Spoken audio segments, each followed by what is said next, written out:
I put All right, I got 2 pictures a of knot it. in the lilium just in case things start slipping. I want to see if So that's a big. I might play around with a So if piece you of look at the sequin difference and see between if the I can tip get of this one, something and that's- I don't know if y'all opened That's this the one up. redfish one. The key Yeah. though is I don't know if y'all see opened this one the- up, but see this how one's this really is- something. I didn't want See to. how this is. Go get you one of those artificial fingernails. It looks like a wire. See how like this it is? just looks like. Is that little? Yeah, it's quite amazing. Artificial But I mean, you know, fingernails? and it's so much Artificial more. fingernails sounds like a great It's idea. so much Where more do you find capable those? than you think. Yeah. It just, you know, it's very capable. Are they plastic or metal? Which ones were They're you plastic, seeing aren't they? Micro fishing with this one.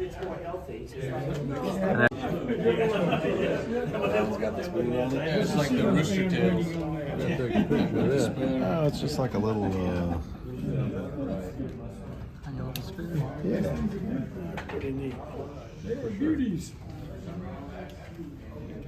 And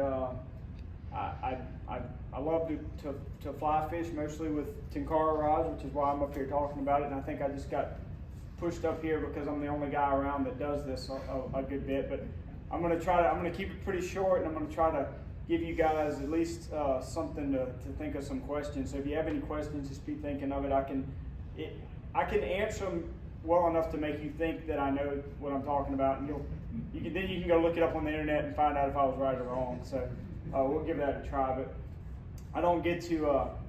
I spend most of my time shooting rifles competitively all over the world, so I don't get to fish as much as I'd like. But when I do, I really have most of my fun with these Tenkara rods, and I've gotten to where it's just been something that is so much fun, and my kids have fun with it, and I think that it's something that you guys might want to think about trying. And I'm going to give you sort of a pitch of not only why you should try it, but what you should try if you're going to try it. Because I know you guys are all fly fishermen, you've all got all the gear and all this stuff, but I still think there's room in your rod tubes for a Tenkara rod. So we'll give it our best chance to try to convince you of that.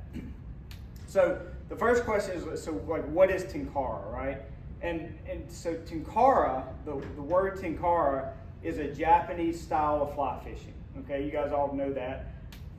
But a Tenkara fisherman in Japan would say that Tenkara fishing is very specific. It is number one for trout. So if you're fishing for bass, a Japanese Tenkara guy would be like, it's not Tenkara fishing. But it's for trout. It's in mountain streams, and it's using unweighted flies. All right. So that's the traditional definition of Tenkara fishing. That, of course, makes it completely useless to us, right? Because we don't have any mountains and we don't have any trout. And I only know one Japanese guy in the city, so, and he doesn't even fish, so, whatever. He probably has an opinion, but I didn't ask him. So the best way to think about what we're talking about is fixed line fly fishing, okay? Because there's other things out there that are kind of Tenkara related, but they're all fixed line fly fishing.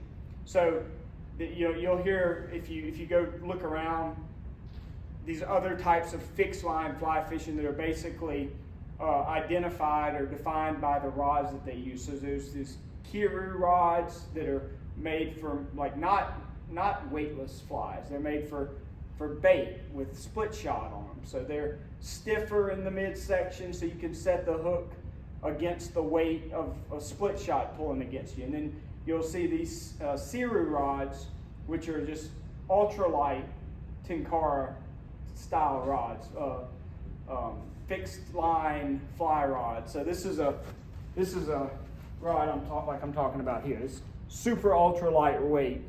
This would not be considered a Tenkara rod. Doesn't matter. What we want to know is it's a fixed line fly rod.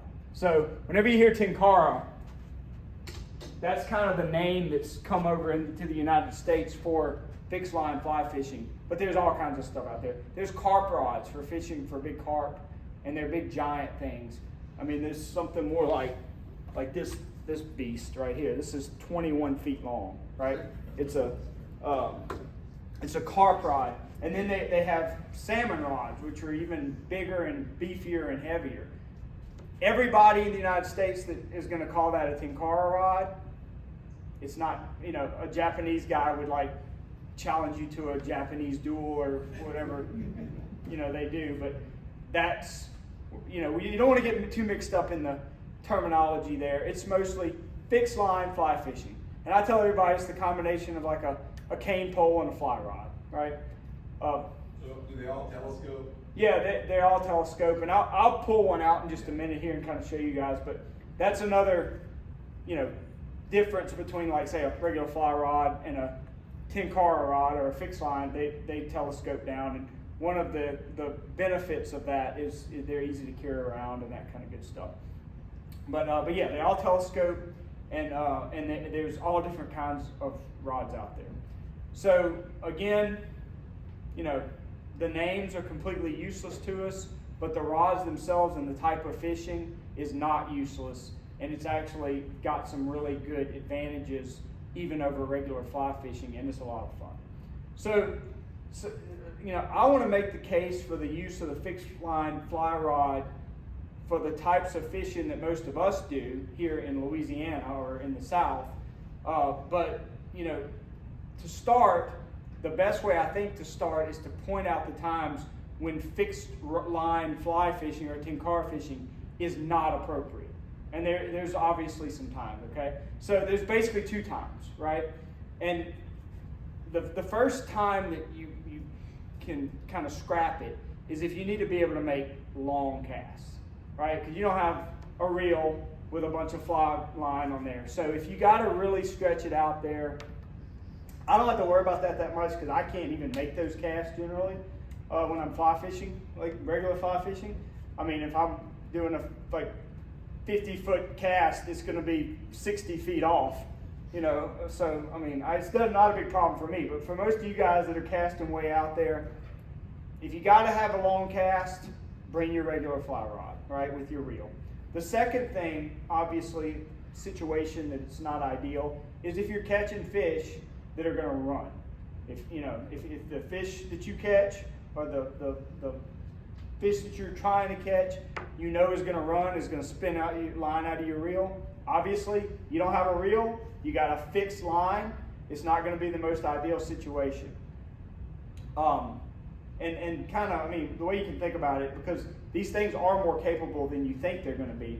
But if you're doing some type of fishing where the drag on your reel is really important, like if you're, mostly when I traditionally fly fish, I don't even use the drag on my reel. It doesn't even get to the reel. I just use my other hand to pull it in there. But if you're doing something where it's going to get to the reel and the drag actually means something, like if you need a reel that costs more than $60 online, right? Then the Tenkara rod is probably not going to be the best thing to use, the most effective tool for the job.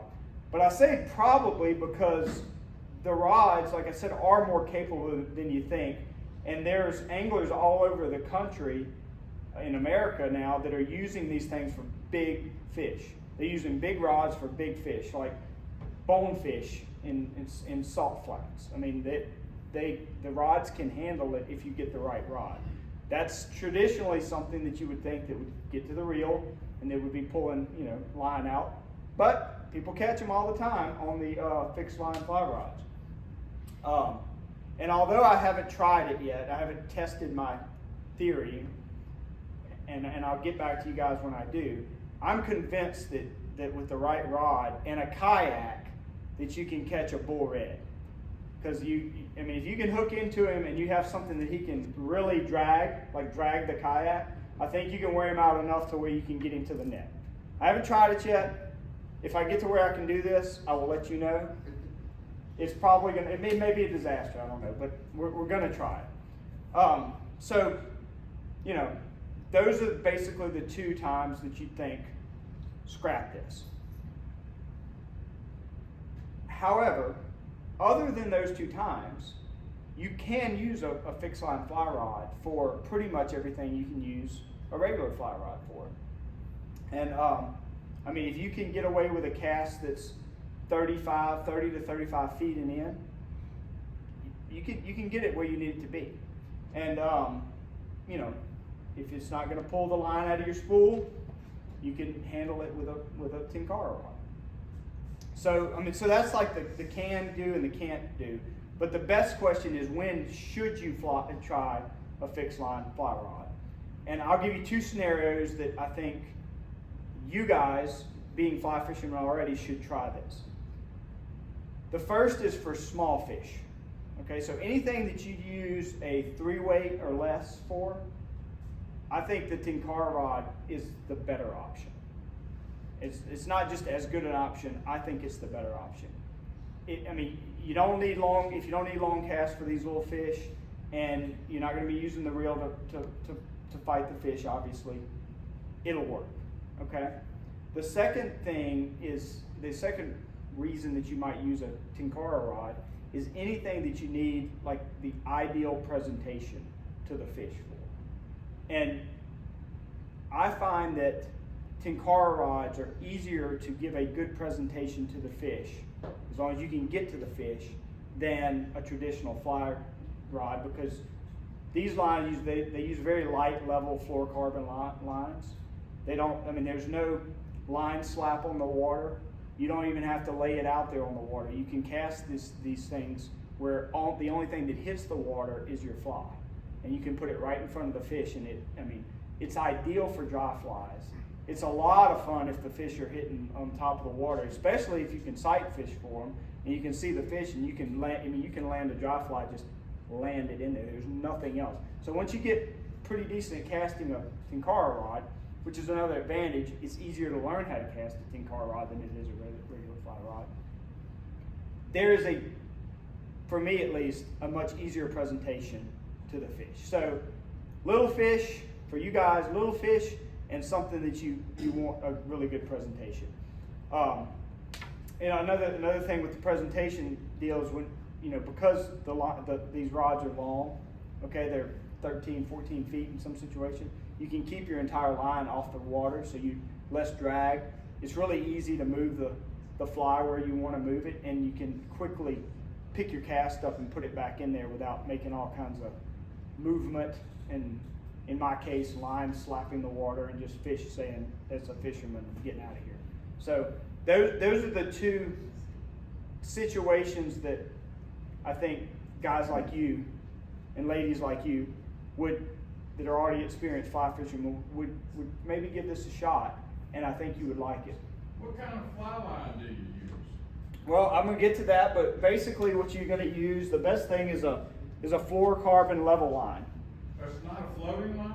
You can use a floating line, or you can use a sinking line. This is not a floating line, but the reason why you really don't need a floating line is because you can keep the line off the water with the rod, or the length of the rod. Okay, so and I'll go ahead and tell you, the way you basically set up these things up is you put about the length of the rod in level line, fluorocarbon level line. Okay, and then I usually put about 4 feet of tippet at the end of it. And so you can cast a little more than double the length of your rod. So if you got a 14-foot rod, you can get out there about 28 feet if you stretch it out, plus the tippet, so 28, 30 feet-ish, something like that. So if you're using a traditional level line that sinks, right, you can do it either way you want. If you're fishing a streamer or something that you want to get under the water, you can get it out there and then put the tip of the rod down, and the line will sink if you want it to sink. If you want to keep it above the water, you just pick the tip of your rod up a little bit, and it's very nice presentation. It doesn't really, you can do whichever way you want. You can also use something like, and this is kind of gets away from all the benefits of the Tenkara rod, but they make these little fly lines right here. This is like a 25-foot line that attaches to a Tenkara rod, and I'll show you guys how it works. But you can cast that just like a fly rod if you want something that floats. You can also use a floating level line, which they make out there. They make braided line that floats, braided line that sinks, whatever you want. I like to use traditional fluorocarbon level line that sinks myself. What is the Like the Japanese, what would they use? Like They use level line. Okay. Yeah, for the most part. But you know, but in Japan, where you're going to see most of this, they're going to be up. You know, they're on this little tiny stream, and they're just putting the thing. You know, just the tip of the. There's just the fly in the water, right? So they're holding everything else off the water. We generally don't do that as much. Like I find if I'm fishing for bluegill or something like that, if I'm using like a little weighted nymph or something like that, I usually want it to get down under the water anyway. And I like the line to sink. Okay. But you can use all kinds of stuff. I mean, I've tried all different kinds I of thought stuff. it was like a braided line. That you Yeah, well, and this is a braided line. Okay. You can buy a braided line. They're a little easier to cast, but when you compare it to casting a regular fly rod, like you guys all know how to do, casting a Tenkara rod is child's play. Yeah. And So go back to your Japan comment that you just made about if you're in Japan. So from the tip of their rod to the bottom of the lure that they're using, how far is that? You said they just have it in the water. Yeah, so generally what they're trying to do is because they're on these little bitty tiny mountain streams, Right. that the fish are spooky. I mean, they're in that much water, and they want to put the fly only in front of the fish. They don't want any other, you know, movement anywhere if they can. So what they'll do is they'll cast the rod in a way that gets it in front of the fish, but keeps the line and the tippet off the water. Okay, now how long is it from the tip of the rod to the end of the line when they're doing that? About the same distance as the rod is. Okay. Because generally what you'll do is you'll take so this is a rod, right? That's about, I think this one is 12 feet, something like that. So, you know, when you cast it, and I obviously can't do much in here, but a cast on a Tenkara rod is basically a 9 to 10 o'clock to 12 o'clock. And you don't want to come back. So you go up, right? And it kind of unrolls the line as you go up. It kind of goes up. And then you just sort of shoot it into the spot. So if I'm trying to cast, you know, to that chair over there, I'm going to come back here and I'm going to lay it out there. It's going to lay right down in front of the fish. Now, if I want to keep the line off the water, right? Like if I'm worried about my presentation, then I can keep that line off the water by stopping the cast there. The fly is going to go to the spot. If I practice my casting a little bit, it's going to go to the spot you want it to, and all that line is going to stay up off the water. So it's fly only into the water or on the water, which is, again, I mean, depending on whether or not you need that presentation, it's very helpful. So if you're trying to fit it under tree covered limbs that maybe have a 3-foot gap, are you going to have a problem with that? Well, you're going to have the same. You got to do it the same way you do it with a traditional fly rod. So you know you got to learn how to cast it like that, and then up. You know, same thing. So it's just like regular fly fishing. If there's a lot of cover around you and all that, it can be a problem. That's when you back up. There you go. Find a different spot, you know, or get, you know, good enough. But you know, one thing I've learned to do, like if I've got, say, some cover back over here and like the water's out here and I want to get there, you know, sort of a cast like that. There you go. Cast like that, you know, or you know, you learn all kinds of stuff. You learn to kind of cast it like that, and you know, and you can sort of false cast it a little bit to kind of get where you need it to be. This is a very light rod. This is actually one of my favorites, but they're all cast pretty nicely. Some So different. that rod right there would be what you would use for what size fish? So this I use mostly for like bluegill. Okay. This is a relatively small rod. This is the second smallest rod I brought. I use this one for bluegill as well, but it's a little bit different experience because this little sucker, this weighs 0.9 ounces. Holy moly. It's under an ounce. How long is it? This one is 10 feet, I believe. It's 300 centimeters, so I think that's right at 10 feet, 9.8 feet or something like that. So, and this one is a 3.4 340 centimeter rod. So this one's about 11 and a half, almost 12. So if you're in your kayak after that redfish, what are the statistics on that? Now this stays home. This one stays home. If you were in the kayak and you were going for the redfish, how big was the one that? I'll show you the rod that I would do that. Let me. One thing that you'll learn too, kind of like fly rods, but even worse with these little Tenkara rods, is don't set them down. Because like your feet and everybody else's feet and docks and trees and all that will find them, and it'll break them.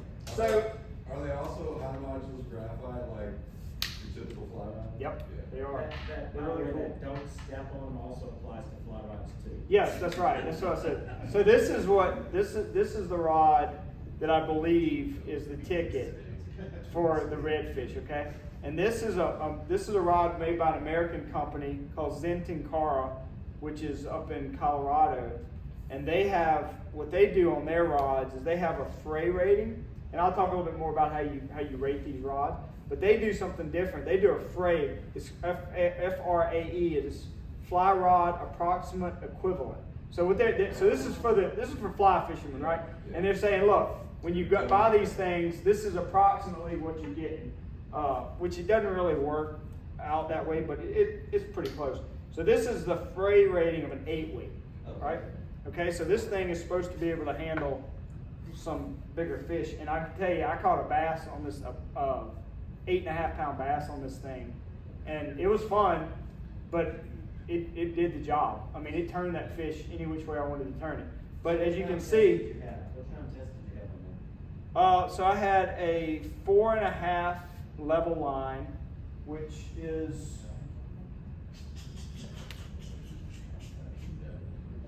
it was a 15 pound level line, and then I had I believe I had 2 or 3x tippet. It was the wrong tippet. It should have been like 0x tippet, but I had what I had, so it was, when I caught that fish. But I was worried the whole time that he was going to break the tippet. But the nice thing about these things is, and this one is not a good example because it's stiff, as you can see, but the rods protect the tippet, and the tippet protects the rod, right? So they're supposed to work in conjunction with each other. And you've got to be the better thing especially if you have like a small rod. And I had my kid's rod, which is the one I started with, and I was fishing for some brim about, I don't know, sometime at the end of last year, and a bass took it, and I didn't have enough sense to just point the thing and let it break the tippet. I fought the bass, and the bass won. He took my entire rod, and it broke right here, and he left with it. But we did find it because it floated. But so this is going to be the experimental, on the kayak trying to catch a redfish. And this thing's even made for, it's a 2-hander. This is made for like your saltwater if you want to go try it and all that. And it's good. I think it'll work. So when you make that up for the redfish, you're going to have the same length of line to the tip of the line? Yeah, I think so. I mean, I'm used to it that way, and I'll do like a couple of extra feet on the regular line if I want to, and then the tippet can be a little bit different lengths too as you do it. But So you're saying the line would be as long as the rod? yeah, about So that. you tie your tippet onto that one? Yeah. So yes. So Does it have a tip ties that you tie your line to? it does, and it's this is how you tie your line to it. This is called the Lillian, okay, and it's like a piece of cord, and it's molded onto the end of these rods. What's that? It's got a loop. Well, there's a knot that you use, a slip knot that you use on the line, and you take the Lillian and you have like a loop on your line. You feed the Lillian through twice, 1 and then 2, and then you tighten it up, and it slides right on there, and it's solid as a rock. I've never had one come off the So loop. you've hooked this fish, You've got, what, 14 to 20 feet of line plus 2 Mhm. feet of tippet. So, what do you? How do you get bring it? the fish to you? Yeah, how do you get it? Lift it up, bring it Yeah, back. you do a little bit of that. So the way it would work, and really it's easier if we had a bigger, a taller room. I would put a line on there and have somebody grab it and show you. But what happens is obviously your rod bends, okay, and as you pick it up, your rod bends there, and you've got to wear the fish out a little bit, okay. So you have to fight it for a few minutes. You got to turn it this way and that way because you can't just pull him in. He's gonna go, and he's and when you feel him, it's kind of interesting because you can feel that time when the fish is saying, okay, I'm tired now, and it's not enough to kill the fish. I mean, I release everything that I catch, but there comes a point where he's not fighting you quite as much, and so then you pull the fish in, here or here, and the rod bends to the point that you can reach out and grab the line. And that's the way that works. It can be, the best way to do it is to be fishing about the same level as where you're standing. So if you're fishing off a dock, we caught a bunch of sacrolet off a dock, and it was kind of weird because it was, you were so much higher, and it was like we're trying to reach out there and get it. But you can do it that way, of course, if you've got a net and you want to net it. Same deal, you just reach your net out and take it. I found that in the kayak, a longer net is good, but again, we'll see how the redfish thing works out. But you guys, I think that I'm kind of making an argument to the wrong crowd to tell you to go redfish with a Tenkara rod, because all you guys are going to be like, I'm going to go take my 10 weight or my 8 weight I want you to come with me. No, I will tell you. and see if we can work. Yeah. Good deal. I have a lot of curiosity. I'm very curious about it too. I've caught a redfish. I think it will work. I do think too. it will work great. Yeah. To be honest. Just better make sure that fish is tired. So, Yeah. Waiver about not breaking the rod. Hey, look. Well, that's another great thing about the rods is because you will eventually break one some kind of way. Either a fish will break it, which is like it's better when you call up the guy, whoever you bought the rod from, and you need to order a section because they come in sections and you can order them by number, right? And it's like $20 to replace the section or whatever. But generally they want to know, it's like, did you close your car door on it or did the fish break it? Because if the fish broke it, there's a little bit more credibility there, And when you look up the redfish line, what are you going to put on the end of it to entice the redfish? well, I'm going to try to use whatever is biting. Hopefully, But you said not a way to fly though, right? Oh yeah. Okay. So there we go. That's a good question. I was Okay. thinking a cock a whole bit about you going there. Well, so again, your Japanese master fisherman who is fishing for little trout that are this long, and he's using kabare, which is a Japanese weedless fly, he's going to tell you you can't use that big streamer. That thing right there will throw any big streamer you want to throw. It will. And the nice thing about it is you don't have to rely on the fly line actually doing the work of getting get the fly out there. You can sling that sucker back, load it up, and then sling it out there, and it'll go.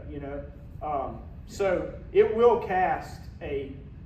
Again, we don't need to get caught up in the terminology, but the Tenkara, you'd probably use something more like a Karu rod or a carp rod or something like that for something like that. Well, what about on So a lot of the fishing that fly fishers do is when they're taking the line and yanking it back Tripping. like for a popper or something. Yeah.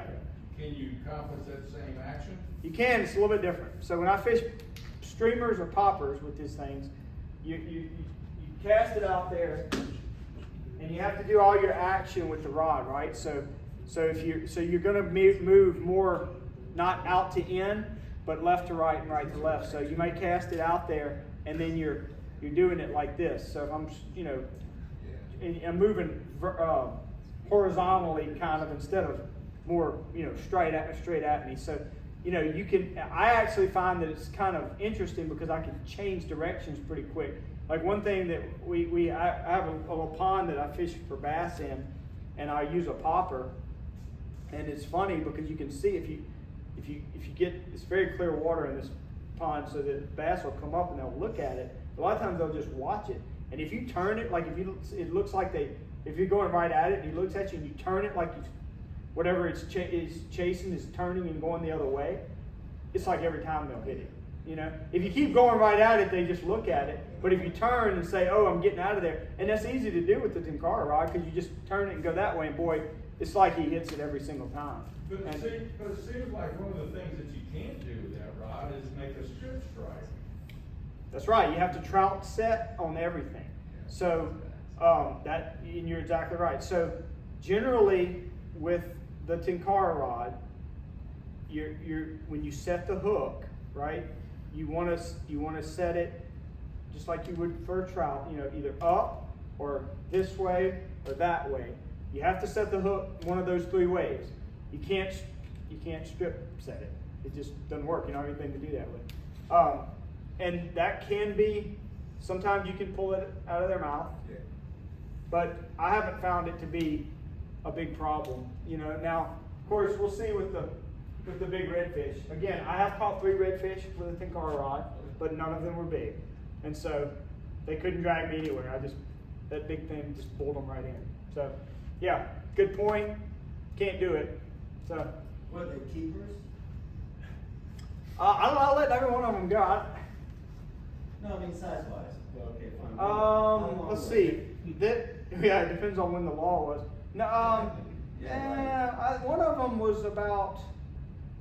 was pretty small here. Nothing big. No, I mean nothing. Just they're all pretty small. Yeah. You know, there wasn't a big. I would have rather had one of my smaller Tenkara rods for those particular fish. So So you haven't been challenged with a no, 8 pound, 10 no, we hadn't got there yet. That's what I'm saying. I mean, I got to try it. I mean, again, I caught an 8.5 pound bass on this one, and that was fun, but it handled it without a whole lot of problem. You know, so yeah. So anyway, another good thing. In fact, the way I got started with Tenkara fishing was when I started fly fishing. I wanted my kids to go with me, and they were little rascals. I've got 3 daughters, and this was several years ago. So I was looking for like a fly rod that they could use, and somehow somebody said you should try a Tenkara rod. So I did, and then I got a little Nissan, which is a little Japanese-made Tenkara rod, and took them out. We went out one day and caught. You catch brim like every other cast, and it was great. We just had a lot of fun. So naturally, the next time I went out to go, like just me, to go catch some brim, I took the Tenkara rod, their Tenkara rod too, and I ended up starting with that, and I never changed over to my little 3-weight or 1-weight or whatever I brought. It got to the point where every time I would go fish, I would bring their little Tenkara rod, and finally I just say, you know what, I think I'm going to buy myself a Tenkara rod, and I ended up getting myself a Tenkara rod. And my favorite fishing is sac-a-lait fishing. That's what I do the most, and it is, in fact, these 3 rods right here are just absolutely perfect for sac-a-lait. I mean, it's just the most fun you can imagine, especially if they're really hammering it, because every fish is a fight. You gotta play with them. So I've gotten kind of into this, and this is more like this would be more like your 4-weight, right? This is a Tenkara Bum 36, which is 360 centimeters. So you're looking at like, I don't know, I think I wrote this down. 12 feet, okay? So, and it's got some more backbone than like these will, this will. But this would catch a sac-a-lait without too much problem. But this will give you just as much fun. And if a bass does come hit it or something like that, you're not gonna have to. What's your go-to fly for the sac-a-lait? My go-to fly? Or bait, whatever are you fishing? So I have a little fly rod spoon actually that I fish with a lot. In particular, it's a half gram spoon. Really? Yeah, and I found they're so hard to find. I found some on eBay, and bought them, and they're tiny. What they made of? They made some little metal. I'll show you one after. I mean, it's just very simple little deal. And then I'll use, I mean, just kind of whatever. And the sack they did that? Oh, they love it. It's You- crazy. I you mean, just let it I've drop? caught them one after another when nothing else would work. Let it drop down, or you fish it actively? I fish again. I'll take it out and I'll move it over. I'll just move it over in front of me, Okay. and they just hit it. Yeah. So yeah, I'll show you that. And I mean, you could obviously use that on a fly rod too. It's made for a fly rod. I wanna take a picture of it. Sure. Yeah. No problem.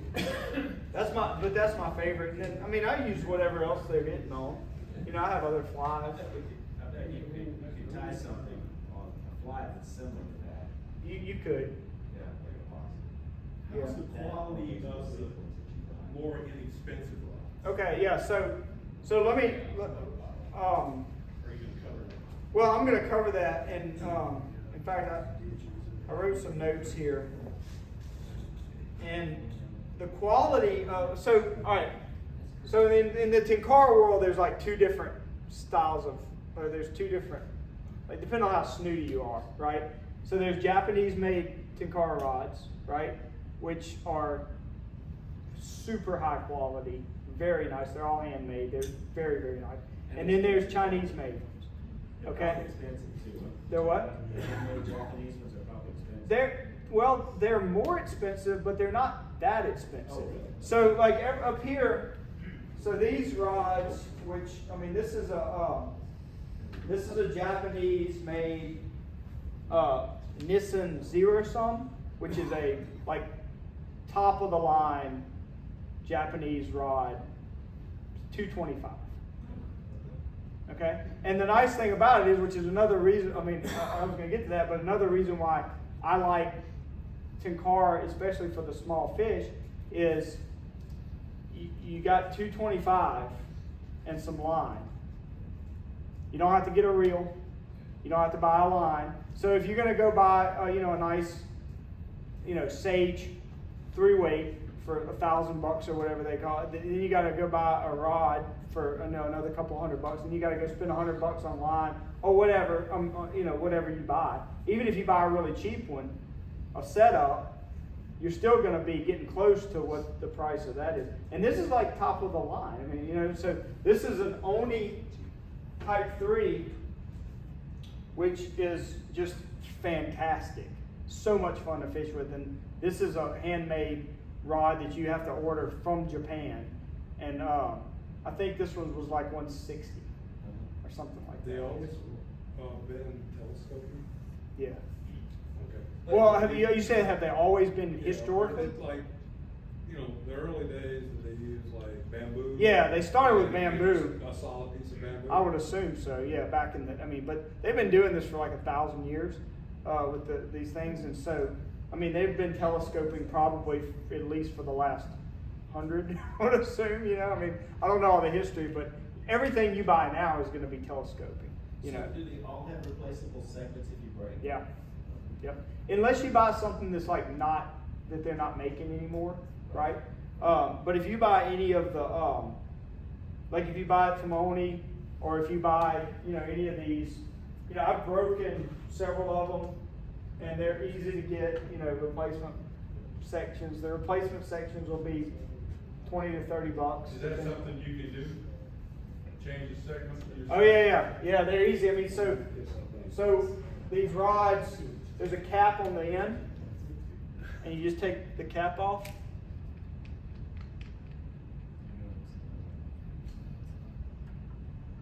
And then all your sections come out. It's right there. So you just take it out and you feed it back in, and that's that. And there's a tip cap or like a cover, like this one has a little cover here, on this side. So if you get into it, one thing you do, a little pro tip, is keep this in your pocket, because you don't want to lose this little thing. Because if you can't keep everything in here, then you got a problem. You have to use some tape or something. But just put it in your pocket. I just keep that in my pocket. But yeah, super easy to fix. If you break one, it's kind of a bummer, but then you go order it and you get it in a few days and you stick it back in there. You just, the sections are numbered. So the tip section of all this would be section number 1. The one behind it would be section number 2. The one behind that would be section number 3. So you call or you email whoever you're buying it from and say, hey, I've got this rod. This is the exact rod. I need section number 3. And they'll say, okay, it's this much money. Or sometimes you can just go online and just drop down and buy it. Like if you go order, I'm gonna suggest an American company called Dragontail Tenkara, and they have a rod that is $85, and it's or you can get the whole kit for like $125, which comes with all your line and all that kind of stuff. And it's called the Shadowfire. I bought one for my cousin who has a wonderful pond in his backyard, and the best pond you can ever imagine. And so I'm like, look, hey, I'll buy you anything you want, just let me come fish here or whatever I want. And so he's like, well, I want one of those rods because I would catch a bunch of fish, especially the sac-a-lay. It was more just because I had the fly that they like. But I bought him one of those. So if we buy that rod, we can go fishing when you guys. I'll talk to him about it. You gotta buy him a rod. So anyway, but so we get this rod in, and man, I used it. It was really, really, really nice, very high quality. And they got, a lot of their stuff is good. All this, this is, they got great line. It's very economically when you're used to fly fishing stuff. This is economically very viable. It's not super expensive. Is this kind of what J.B. Salter used to sell? Who's that? Chicken. Oh, okay. So that's a great question. So the difference between like a crappie pole, a crappie, I call it a crappie pole because they suck compared to a Tenkara rod. But there's nothing out there because the best part of the Tenkara experience is the fighting of the fish, right? Because again, you have to fight the fish. You got to steer the fish. So if they're running into something, you got to figure out a way to keep them from doing it.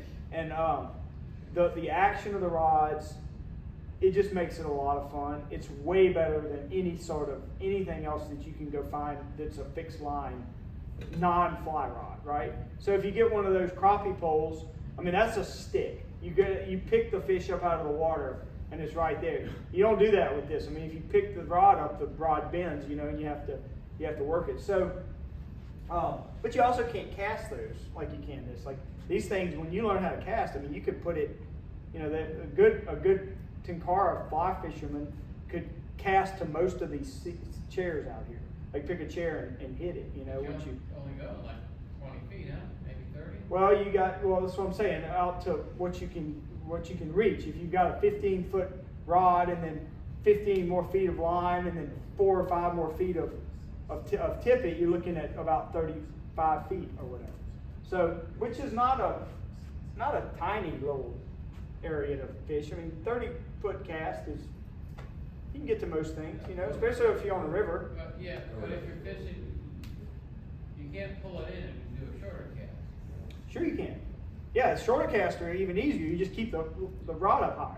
So, and you'll learn. I can't really explain it without doing it for you, and I can't do it in here, but I could cast, like if I had like a little creek right here in front of me and I'm standing right here, I could easily get anywhere here.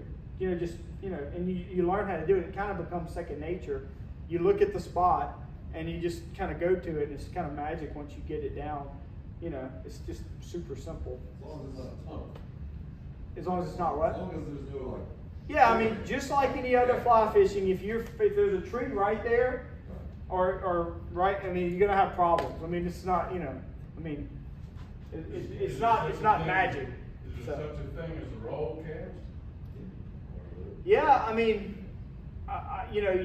especially if you move to something like a heavier line, like that. Now these American companies have come up with all the different lines. So if you want sort of like something that operates a little bit more like a fly line, to like roll cast or something with, it'll roll it out there.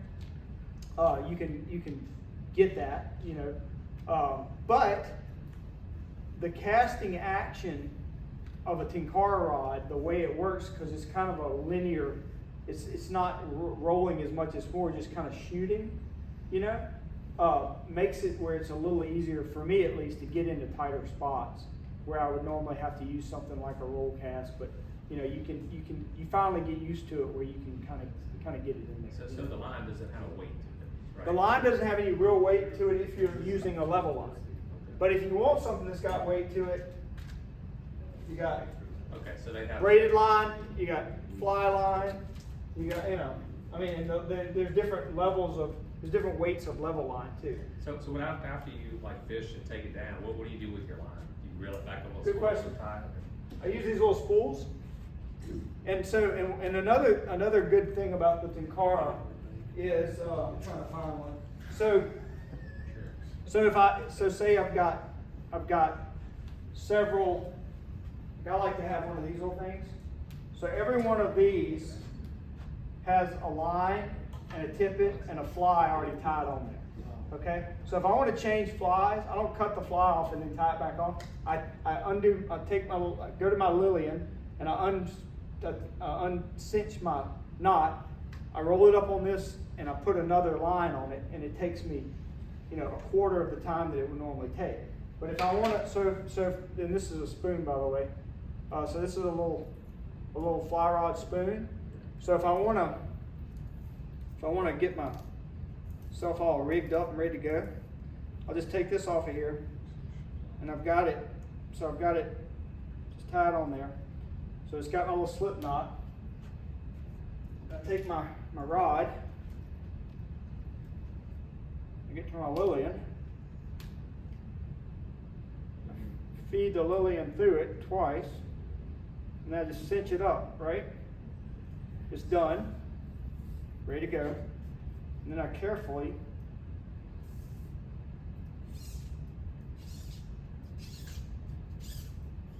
so I'm good to go.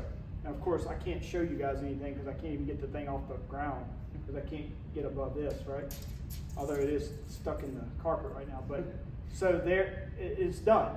So if I want to change to something else, or if I lose a fly or whatever, if I've got some more, and I've got about 30 of these things, you know, different lengths and stuff like that, instead of cutting it off and having to retie it and all that stuff, you just take it off the end and put a new line on. So I'm not sure who asked that question, but that's yeah. So that's how you get it. That's how you get it rigged up. And I mean, you can do a lot more before you leave, before you go to the water, you know, because it's so easy to get it on and off. But I guess it eliminates wind knots too. yeah, it helps for sure.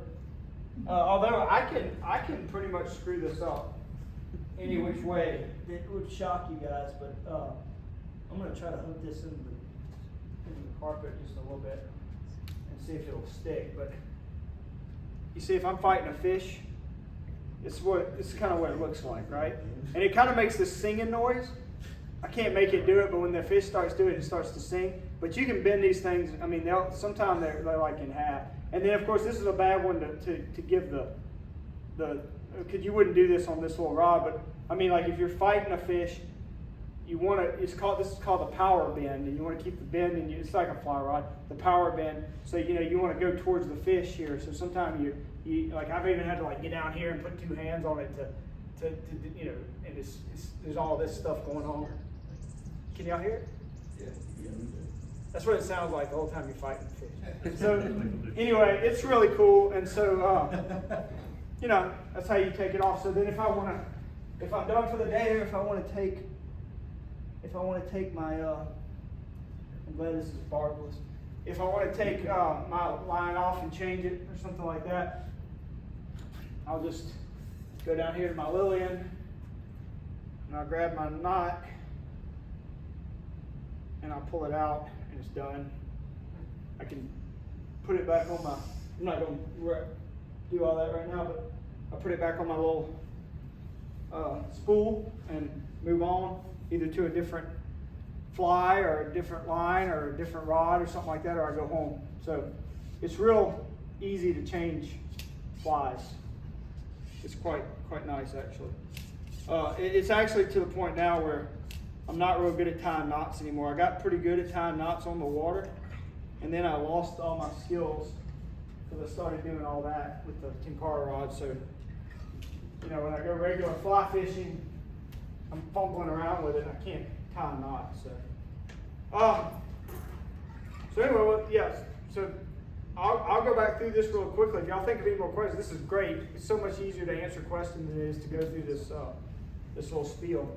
So let's see where we're at. All right, I told you guys how I got started. So I had some additional advantages over the fly rod. I think one of the biggest advantages is that you don't have all your line spooling around you. You know, my kayak, if I'm fishing on my kayak, it's a pain. It all gets caught up in things. If I'm fishing on a pond and there's something growing up there, it just seems to find that extra additional line. It just always seems to find anything that's there. Tenkara rod, you don't have to worry about that. Again, if you back cast into a tree, it's just like a regular fly rod. You get that nasty feeling like when you go to cast it, and it's like, you know, I mean, y'all might not do that. I do it all the time, but you know, that's still there. So you don't have that additional line, you know, hanging all over the place.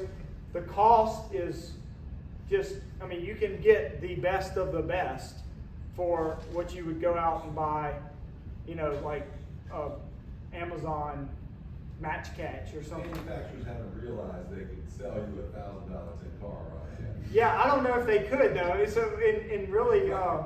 you know, and it may. Japanese dropped the ball there. Well, you know. They don't have guides on it, They don't have Yeah. marketers like the US have. Right. I mean, look, it may end up that way, you know, I mean, depending on how things go. I mean, you know, it's 3 times more expensive to buy everything now. In fact, by the time I finish this talk, Tenkara rods might be $1,000. We'll have to go check and see. I don't know. Oh, Orvis is coming out with one? Well, I will tell you. If you like, if Orvis or somebody comes out with one, and you're willing to spend the money, go get an Oni. An Oni Type 1 or Type 2 or Type 3 is like the finest thing you can imagine. It is just so nice. So, all right, so another advantage is like gear. So this has kind of gotten to be my bag. It's tiny, you know. It's got some nippers. It's got some tippet, and then I've got inside of here. I've just got line spools with different flies and different size lines. See, I kind of write the length of the line on there. That way I'll know what I want to use it for. But you can use all these on all these rods. This is a good little fly for sac-a-lait. You know, I've got a bunch of them in here. I mean, that's all you really need. I have a friend, I do a lot of cycling, and I have a friend that likes to go bike packing, which is basically backpacking on a bike. And so, you know, you try to carry just the bare minimum. But of course, you're like, half the day you got nothing to do, and we're always around some good fishing water, so we all bring Tenkara stuff. And you can, you know, we get by with a rod and a little small rod tube and this. It's pretty nice. So, and look, you could do that with traditional fly fishing too. I mean, you can go minimalist if you want to. Of course, the weight and the portability, it's nice. You don't have reels to deal with. You don't have the extra line. You know, I mean, it's just very lightweight. It's great for things like bike packing, backpacking. It's great, again, small fish, all that kind of stuff. And I'd written down, it's easy to change flies. I just showed you guys.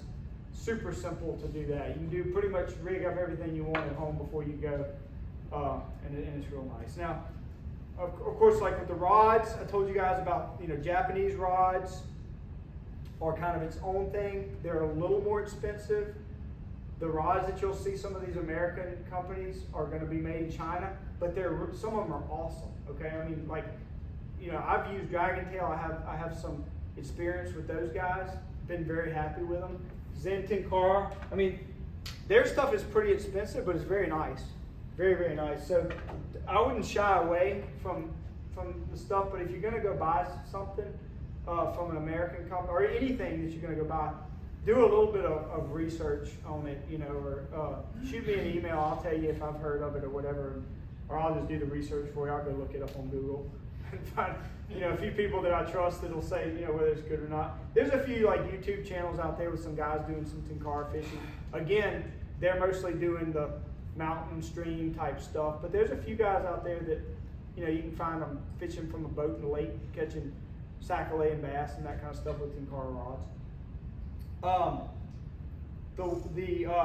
The lengths of the rods, the one thing about Tenkara rods is they're long, right? So this one is a 400 centimeter rod, which is a little more than 13 feet long. This one is 21 feet long. Okay, this is a 620 centimeter rod, and it's actually a zoom rod, so you can fish it at different lengths. And I'm not crazy about zoom rods, but this one's been great. This one is also a zoom rod. It's 15 feet long, I think. These are some of my bigger fish ones. This is what I catch most of my bass on, because it doesn't. So this got a little bit of a change in texture, but that's to keep the weight down. So you'll find cork, you'll find foam, and you'll find nothing. And the nothing, there is a change in texture, so it didn't get all slippery. But there's no good. I mean, they all work. They float. They all float. The weight of the rods are really impressive. So this zero sum, which is a 400.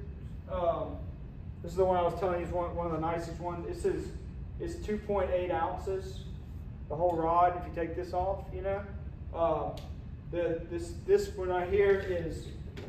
This might be my favorite rod. This one is 2.2 ounces, and this one, which is, they fight for my favorite rods. Like, they don't get along. 2.1 ounces, and like I told you, this one is under an ounce. This is 0.9 ounces. And you guys, when you get done, come up here and fiddle with this stuff and check it out. That one was 600. That big one was 620 centimeters. Yeah. That's 20.3 feet. Yeah, 21 feet-ish. 20.3. Yeah. I mean, That's all. it's long. I'll tell you what, probably just me taking this out will be more exciting than anything else I have to say, so let me just do it. But check out it's very sensitive at the end, right? But it'll handle some big fish, and So how do you fish it at different lengths? well, Just keep the base. I'll show you. Yeah. So what it does is, So how many all right, if I hit anybody in the face with this thing, sorry. So basically, what it does is, if you have a zoom rod, it's made to where you can take that last one in. This is not a zoom rod, but if it was a zoom rod, the other one is.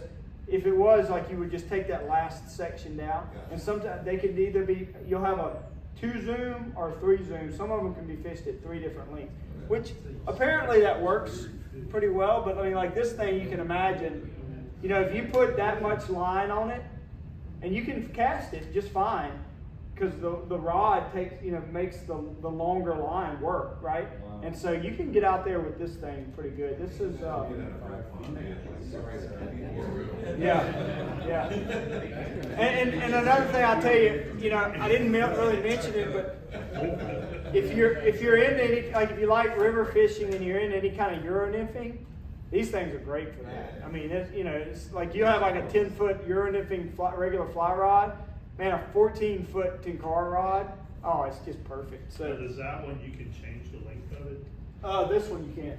I only have 2 zoom rods. I didn't bring the other one, but this one, this one can go from 2 or 3 different lengths. This one's just long. I just liked it because it's a big giant one, So I got it from a guy that lives out in Montana, and he's got a bunch of these things, and I wanted something for some big fish, and so far the couple of fish I caught on this thing, it's been a lot of fun, and it'll turn almost any fish. It's very capable. So do they make shorter rods for like tight quarters fishing? Yeah, you can get them little bitty. I think you can get them as little as like 6 feet.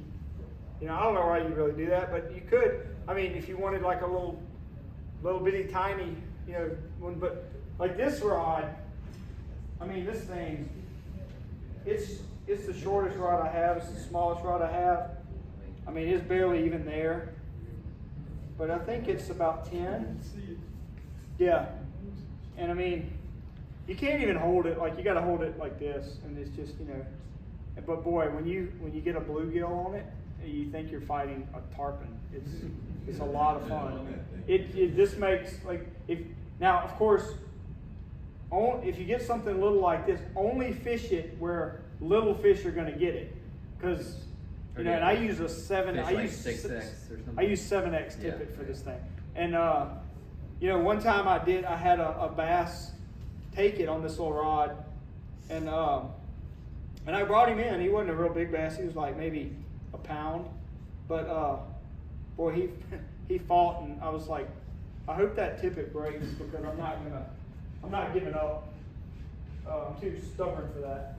But anyway, yeah, you guys, when we're done, y'all can check them out and feel them and get a feeling.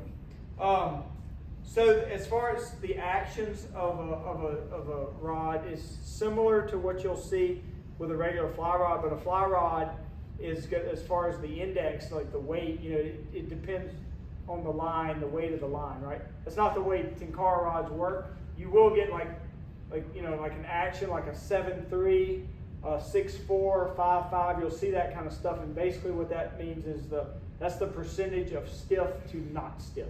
Right? So if you got a 7.3 action rod, which is like this rod. So this rod, the same length and the same weight and everything, but a different action will feel completely different. In like one of these this is a 7.3, this is a 6.4. This one feels like a lot more, like, you know, 60% of this one is stiff, whereas 70% of this one is stiff. And so the tip, you know, that's what protects your tippet and makes it, you know, all the action that you get. But you can get an 8.2. I wouldn't do that unless you really want to catch like a big fish on it. And then like this one is a 5.5. So this one's like half stiff and half not, and it's a dream. So much fun to fish with.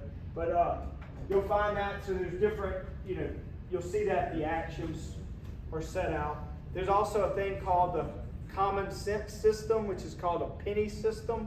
Which is what they've done is you can go see the penny rating of a Tenkara rod, and I think the way they do it is they take a bag of pennies, literally, and they hang it from the end of the rod, and however many pennies it takes to bend the rod a certain amount is the penny rating that they give it.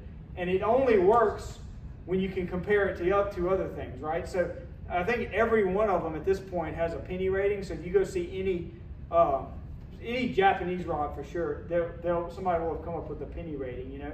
And so like this one is like 68 pennies. This one is 7. So it's completely different, you know.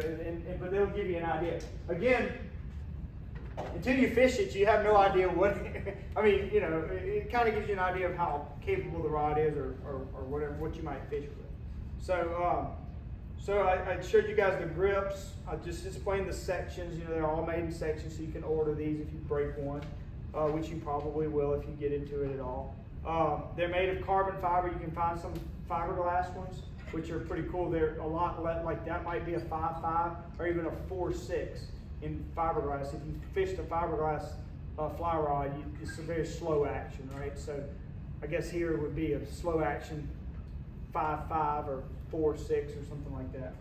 I showed you guys something about the line. Y'all know everything there is to know about tippet. You know, you got to use the tippet to protect these rods. So you kind of go lighter tippet, and the rod will protect the tippet. So I mean, I often use like 4X tippet even with some of the bigger ones, and the tippet doesn't break. The rod deals with it. You know, as long as you don't have a fish that's like too much for it, and then it'll break. But that's what it's supposed to do.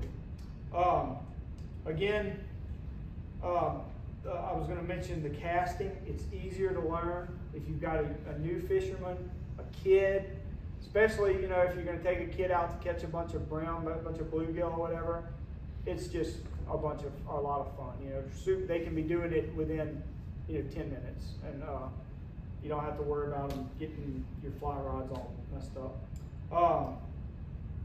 I believe, and like I mentioned before, I think they're more stealthy in a lot of situations. If you're worried about presentation, once you get good at it, I think it's a lot easier to really be stealthy and have good presentation. Again, I'll pitch the Dragon Tail Shadow Fire. Y'all can, if you forget or if you want other recommendations to try something, you can let me know. That's going to be somewhere along, this one. I think it's a 12-foot rod, perfect for like brim, small bass, and sac-a-lay is just absolutely perfect for that. So, unless anybody's got any questions, that's about all I got. So this is gonna be a special category in the jambalaya challenge, or what? You want it to be? I'm gonna need it to be if I start up because I don't have too many species on my list, but So it's considered fly fishing, right? it is. It's fixed line fly fishing. Yeah. And these are, I mean, definitely, now everybody's got their own opinions. I'm sure there's people out there that will say that's not fly fishing because you don't have a fly line or a reel or whatever. But yeah, these are very much like fly rods, and I mean, Is there much difference between the Tenkara and the Caribou? So the Karoo rods are going to be a little bit stiffer, like something like this would be considered a Karoo rod. Okay, a lot of times you'll see that they actually happen to be the ones that don't have a cork handle so much, but they're going to be made for fishing with split shot, and in Japan they'll fish it with live bait, right? So if you want to, but I mean I use these for all my regular flies too. I mean, but I mean, if the kids want to go put a worm on a hook or something and drop it down in there and catch, we do that too. But yeah, Karoo is just going to be like a little bit bigger type fish, bigger weighted flies than a Tenkara, right? And then the Seiroo is going to be your little bitty tiny stuff. But again, it don't matter. I mean, it's just. But Tenkara is strictly saltwater. No, Tenkara, from a Japanese perspective, would be unweighted flies. Okay. Topwater? Well, they use what's called a kabari fly, which goes just under the surface of the water. It's made to sink, but it sinks with the weight of the hook more than any other kind of weight, like a bead or anything like that. But I mean, I've tied up kabaris and put beads on them because I don't care, because I'm not Japanese and I don't care what they think anyway. And so, you don't have to like get locked into any of that kind of stuff, In fact, to prepare for this, I had to go remind myself what all the different names were because I don't ever think about it. But everybody calls it Tenkara just because it's just the name it's come over across the pond with, All right. Well, hey, thank y'all very much, and come up here and check these out.